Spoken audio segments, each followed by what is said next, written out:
Welcome back to Half the Battle. I'm your host, as always, Daniel Levy, and today we're going to talk about UFC 317, Ilia Topuria versus Charles Oliveira. And my friends, it's going down this Saturday night live at the T-Mobile Arena in Las Vegas, Nevada. We got the former featherweight champion. Now, he never officially lost his belt in battle. He vacated it to move up and challenge for the lightweight belt against the former champion, Charles Oliveira. Now, we're not getting the super fight with Ilia versus Islam Makhachev, because Islam, just like Topuria, also vacated his belt. Now he's moving up to 70s to challenge Jack Della Maddalena. So without further ado, let's get right down to business. Because in this main event, we got Ilia Topuria. He's 16-0, taking on Charles Oliveira, who's 35-10. Currently, they got it. Ilia Topuria minus 425. The comeback on Charles Oliveira is plus 325. So Charles is 5'10" to Ilia Topuria's 5'7", and Charles is going to have a 5-inch reach advantage at 74 inches. One last thing I want to point out is that Ilia Topuria is 8 years younger than Charles Oliveira. So right off the bat, unbelievable fight for the vacant lightweight belt. I mean, Ilia Topuria has that aura. He's looked dominant. He's looked invincible. He's taken on a fan favorite in Charles Oliveira. You know how they like to say, the champ has a name, and it's Charles Oliveira. So, man, this is going to be awesome to see. I think one thing the fans forget about is Charles' age. Charles turns 36 later this year. Now, I know a lot of us still think, man, he must be 28 to 32 or something like that. But no, he turns 36 later this year. Charles has been in the UFC a long-ass time, and there's a reason that he's built the name for himself that he has. I mean, we're talking about the guy with the most performance of the night bonuses in UFC history. Not to mention the second most post-fight bonuses in UFC history as well. Charles has the most submission wins in UFC history. And a couple cool ones is he's got the most guillotine chokes and the most anaconda chokes in UFC history. So Charles his future belongs in the UFC Hall of Fame. But the question is, can he regain gold here against Ilia Topuria? Now, I think it's going to be very tough personally, because Ilia Topuria, what he brings to the table is very solid fundamentals. His boxing for MMA is on another level. I mean, one doesn't simply dethrone Alexander Volkanovski, let alone by knockout. One doesn't simply go out there and become the first man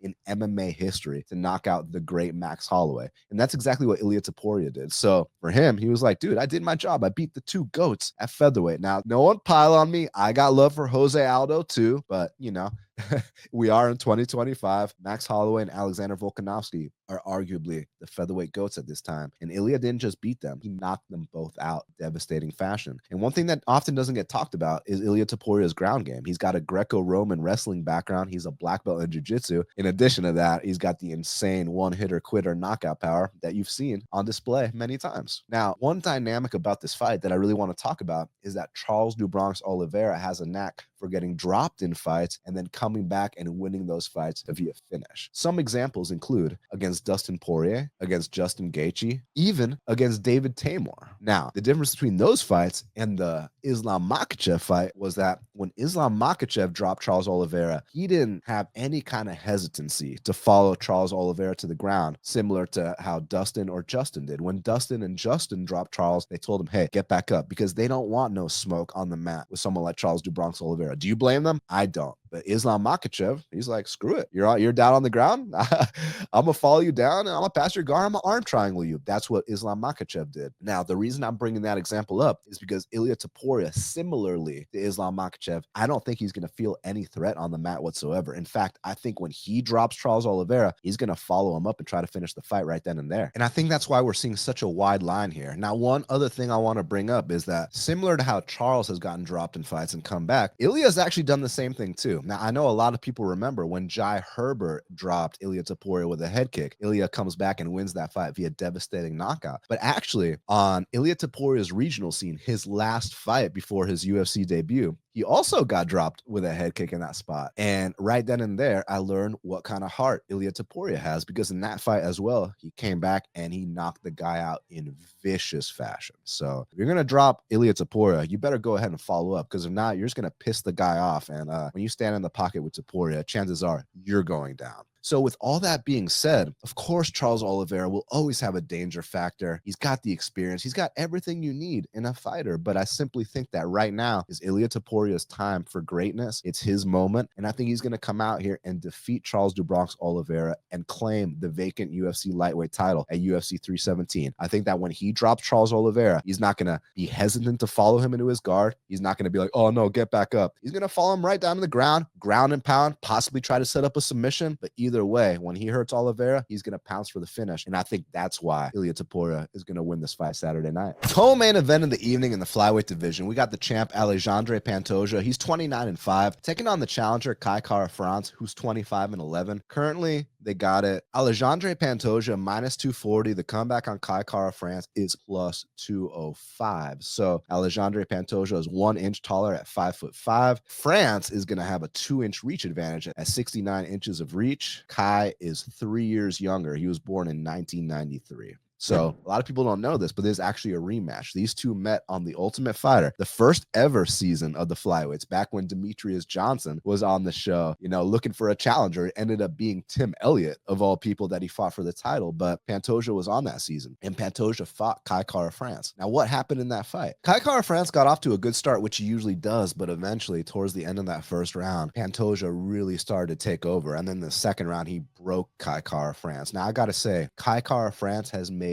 astronomical leaps in his mental game since then, because it used to be a case where he could be a guy that you take what he dishes up front, but if you're still there, he would kind of fade in fights. And I remember that even in the Howley and Paiva fight, which was a controversial decision from a few years ago. That being said, Pantoja is so elite mentally, not to mention his back-taking game is one of the best I've ever seen. The only issue is, what's Pantoja's nickname? The Cannibal. When you have a nickname like that, it kind of insinuates that you like to go to war. And boy, does Pantoja like to go to war. So with that being said, of course, there's going to be openings at times to capitalize when you have a bloodthirsty champion like Pantoja. And that's why he's so exciting to watch. And it's amazing to see a dominant champion at 125 pounds, the most technical division in the entire sport. But look, Kai Kara-France is no slouch, man. He's got a nasty overhand right. That's why they call him One Punch. His kickboxing game for MMA is some of the best in the flyweight division. His takedown defense has really gone up another notch. Watch that fight against Askar Askarov when he's bouncing on one leg all the way up in the air and he still doesn't get taken down. Hey, that was impressive by Kai Kara-France, I gotta admit. But Pantoja, he's just so relentless. He knows exactly where his strengths lie. He never fights uncharacteristic, and he knows exactly what he has to do to get the job done. So yeah, look, obviously, I think Kai has a chance. He is that skilled. He's paid every due necessary to get to this point. You've earned this opportunity, but you're fighting a super dominant champion who I don't think is slowing down. But that being said, he's still a 35-year-old champion at 125 pounds. So he could get old overnight. We don't know when this decline is going to happen. Some people say they've already been seeing it. Now, I'm not one of those people, because you got to take into consideration that this guy's fighting the toughest people on planet Earth. Maybe not Steve Erceg. Oh, no disrespect to him. I know Steve Erceg had to catch a stray. Okay, maybe one undeserved title shot. But besides that, Pantoja's just fought the best of the best. I mean, when you beat Brandon Moreno 3 times, when you beat Brandon Royval twice, like, what else is there to say? You know, I personally wanted to see the Manel Cap fight. Unfortunately, he got injured, and I'm gonna go with Pantoja here to defend his belt. Listen, guys, it's not gonna be easy. Kai Kara-France has accrued an almost 90% takedown defense throughout his UFC career. The thing about it is, Pantoja is not gonna give up if the first few get stuffed. In fact, when he finally finds his way to your back, he's probably going to stay there for the remainder of the round. But man, I gotta admit, looking at these stats kind of makes me think this fight might actually be closer than the line indicates. But all that said, I'm still going to go with Pantoja to come out here and defend his belt, but I think it's going to be a very good fight. Featured fight in the flyweight division. We got a #1 contenders bout between Brandon Royval, he's 17-7, taking on Joshua Van, who's 14-2. Currently, they got it a pick 'em with a slight lean on Royval. So they got it Royval -115. The comeback on Josh Van is -105. Brandon Royval is going to have a height advantage. He's 5'9" to Josh Van's 5'5". He's also going to have a 3-inch reach advantage at 68 inches of reach. But man, the age difference. Listen to this, guys. So we talk about often guys born after 1990 taking on guys born before 1990. Hey, both these guys were born after 1990. You know, Royval born in 1992, but Joshua Van was born after year 2000. This guy was born in 2001. actually a day after my birthday, which is pretty cool. So shout out to my fellow Libra, Joshua Van. But listen, all that being said, I think that Joshua Van is one of the best contenders in the UFC flyweight division. This guy, Josh Van, brings something very special to the table. Nonstop output. I mean, let's look at these numbers he's put up. And he hasn't even had a 5-round fight yet, guys. In less than 3 rounds against Bruno Silva, this man landed 3 knockdowns and 125 significant strikes. Against Cody Durden, Joshua Van landed 165 significant strikes throughout 3 rounds and put a beatdown on Cody. Against Edgar Shirez, Josh Van had to overcome adversity and still hit over 100 significant strikes in that match. And against Kevin Borjas and Zalga Zumagullas, his first 2 UFC fights, goes over the 120 significant strike mark in both. I'm like, bro, like this guy Josh Van, his hands are so good for MMA. And he's so fundamentally sound. His takedown defense is absolutely ridiculous. He's got such a strong lower body, and he's already accrued an over 80%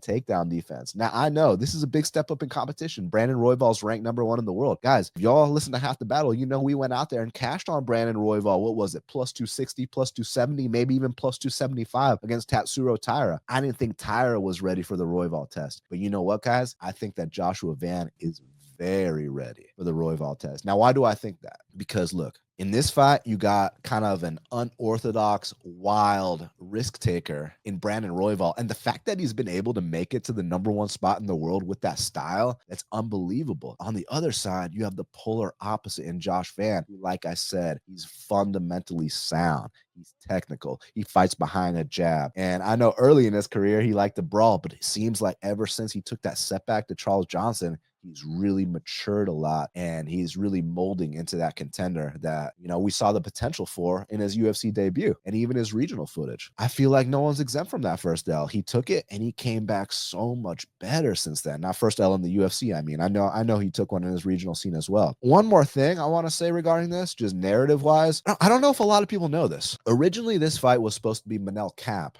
Brandon Royval, and Manel Kape was like a minus 250 favorite. Now, they were initially matched up before this date, right? It wasn't supposed to be at UFC 317. It was actually supposed to be back when Manel Kape fought Asu Almabayev and they headlined a fight night in the Apex. That's when the original Manel Kape and Royval fight was supposed to happen. Now, do you guys know why that fight didn't happen?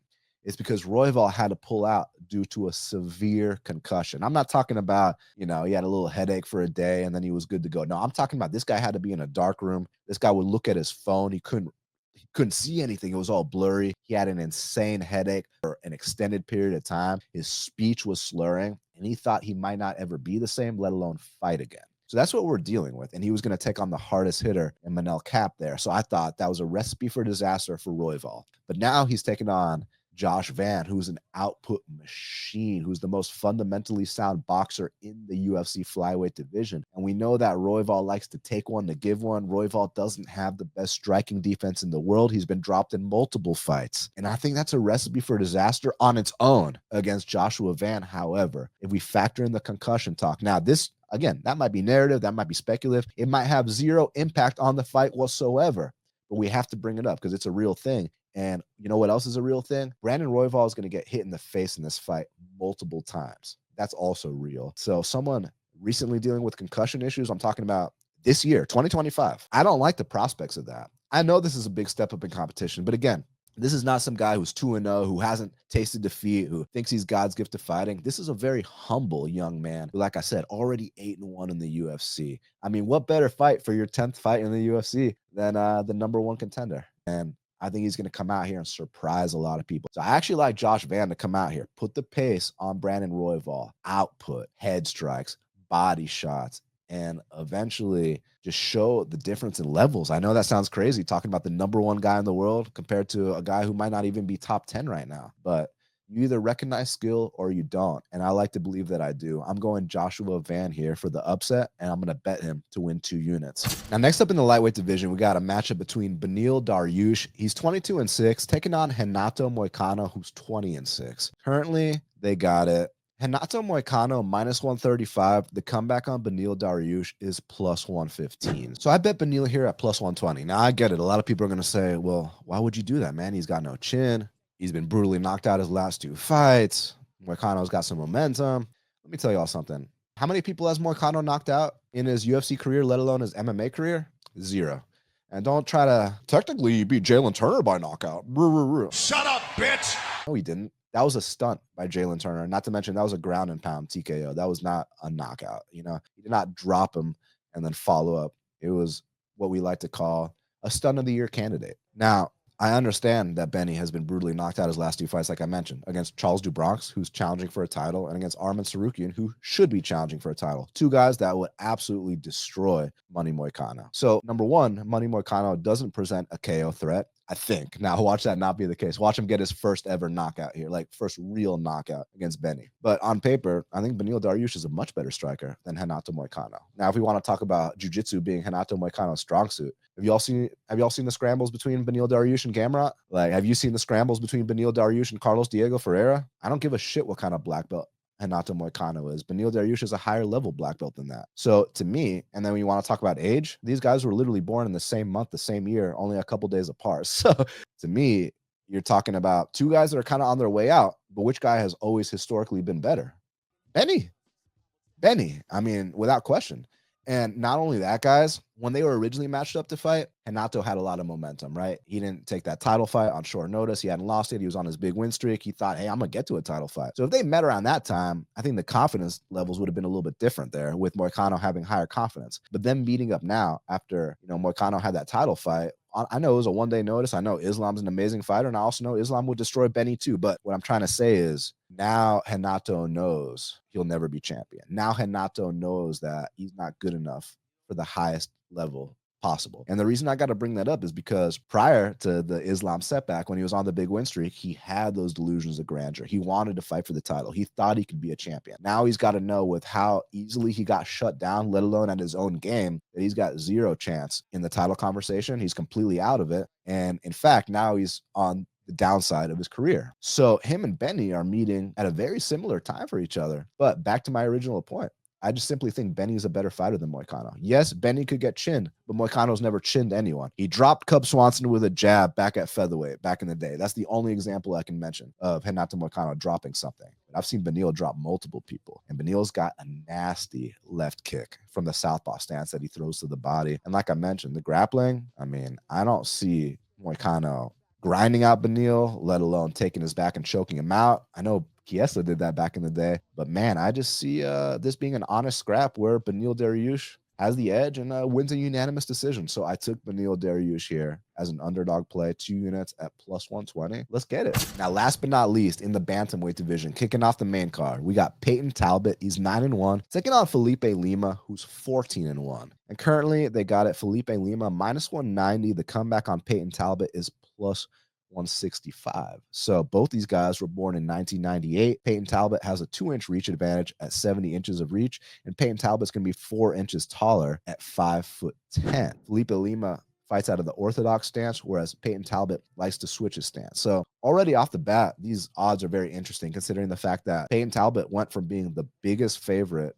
of the entire year, prior to Malcolm Wellmaker, against Raoni Barcelos. Now he loses that fight against a seriously seasoned vet. Now he's a big dog here against a fellow prospect. Now, don't get me wrong. I think Felipe Lima is a super talent, just like Payton. But I was surprised about these odds, man. I was surprised that it's not minus 110 apiece. Now, I know people are going to say that Payton got exposed by Raoni Barcelos, but listen, I like Felipe Lima a lot. I think he's special too, but he doesn't have anywhere near the grappling credentials of Raoni Barcelos. We talked about this last week, guys. Raoni is a black belt under his dad, who's a Corral belt. Y'all already know the deal. To get a Corral belt, you got to be a black belt for at least 40 years, aka I'm never going to get my Corral belt, right? So, and not to mention Raoni, in addition to being that high level of a black belt, is also a Brazilian state champ wrestler. So those are the kind of grappling credentials we were dealing with there. Felipe Lima has none of that. However, Felipe Lima is insanely talented, but one big thing here that I think could be an edge for Payton Talbott is actually Payton's volume, his output. Felipe Lima has never landed more than 55 significant strikes in a 3-round fight in the UFC. Payton Talbott went over the 140 significant strike mark in his Contender Series fight when he did a backflip off the dude, in a single leg attempt. That shit was crazy, man. And Lima, like I said, he looks spectacular too. But when he gets his takedowns, he's not getting that much control. Now, I know he choked out a very gassed Naimov, but man, I just see this being a really good fight. I think it should be minus 110 apiece. I'm not saying Felipe Lima is going to lose. I'm not saying anything like that. I'm just saying minus 190 to plus 165. People think this is going to be a domination situation. And I'm not saying it's not going to be. I'm just saying, like, is this not going to be like a tit for tat battle where both these guys are getting after it, with both these guys have potential big moments? Like, I get that Payton shows some weakness on the mat, but like, number one, it's been 6 months since then. You'd think a kid like that, hey, there's certain things we got to work on. And number two, Felipe Lima don't got the grappling credentials of Raoni Barcelos. Listen, man, I'm gonna watch more tape on this because I am recording this on Sunday. I'm gonna watch more tape and give you a better opinion Wednesday. But as of right now, I think this is a dog or pass situation at these odds. I'm actually going with Payton Talbott right now on Sunday, but I reserve the right to change that pick on Wednesday when I go live. But as of right now, I'm just like, dude, why is this not minus 110 apiece? It opened minus 125 Lima and plus 105 for Payton Talbott. Okay, but now it's minus 190. So all the steam has come in on Lima. I'm just curious if that's recency bias or if this guy is actually that much better than Payton. Like, again, I'm not saying he's not. I'm just saying that I'm not sure at this time. So like I said, I'll let y'all know when I'm confident. I'll let y'all know when I don't know. But when I don't know and it's almost minus 200, I think we got to go with the dog here. So I'm going to go Payton Talbot at these odds right now. As y'all know, I'm going to go live Wednesday with 2 guests. I'll tell you who they are right now. Supposed to be Hey Jive Picks and Big Marley, who I went to UFC Atlanta in the suite with. We're going to break down the whole card Wednesday night. But quick little recap of UFC Baku in Azerbaijan. There was only a couple fights I wanted to talk about. Obviously, the main event. Listen, man, props to Khalil. He went out there. He put on a 5-round Muay Thai clinic against Jamal. Now, listen, it's insane some of the comments I've been getting today, right? Like, because, you know, I took a 1-unit risk on Jamal at plus 100 just to see if there was any chance he could get back to his prime form, because we know he just hasn't been the same guy since the Achilles rupture. And man, honestly, I think that every single fight we've seen since the Achilles rupture has just gotten worse and worse and worse. You know, from the Pereira fight to the Yuri fight with the 2 knee braces to the Khalil fight. Now, the Khalil fight, he didn't have 2 knee braces, but like, dude, all his volume is completely gone. His output's completely gone. It's like you could see that he was in there mentally. Like, he'd get dropped, he'd still want to get up. He's a tough dude, but like you could see his mind wanted him to do certain things, but his body just wouldn't let him. His body wouldn't let him throw. It's so unfortunate. Achilles ruptures are career enders, and props to Khalil, you know, for a very smart, disciplined game plan there. That's all there is to say. But today I was getting comments like, oh, you max bet Hill.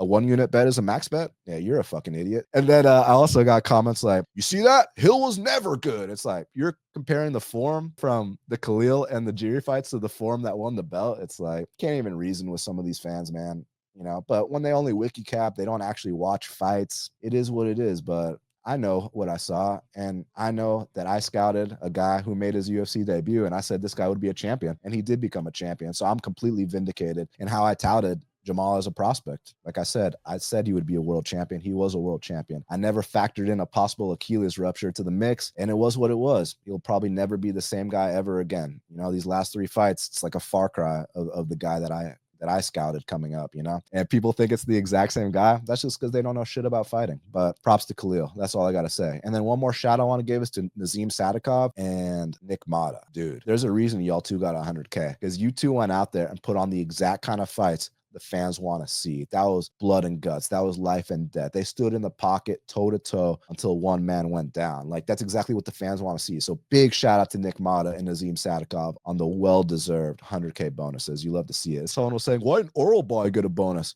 Because he missed weight by 10 pounds and only let the promotion know, like, the day of weigh-ins that he was going to come in 10 pounds over. That's why. So shout out Nazim and Nick Mata. Y'all are those dudes, straight up. So to the fans, thank you all so much. Like I said, I'm going to be back Wednesday night live, hopefully with Big Marley and Hey Jive Picks. We're going to break down the entire card start to finish. That's going to be Wednesday night live. So I'll see y'all then. And I want to thank you all so much for all your support, man. It really means a lot to me. I'm on Twitter at Best Fight Picks. I'm on Instagram at Half the Battle Pod, and I'm on TikTok at Half the Battle Podcast. Make sure you hit the like button, hit the subscribe, leave me a comment, share. I really, really appreciate it. And until the next time, let's cash these bets.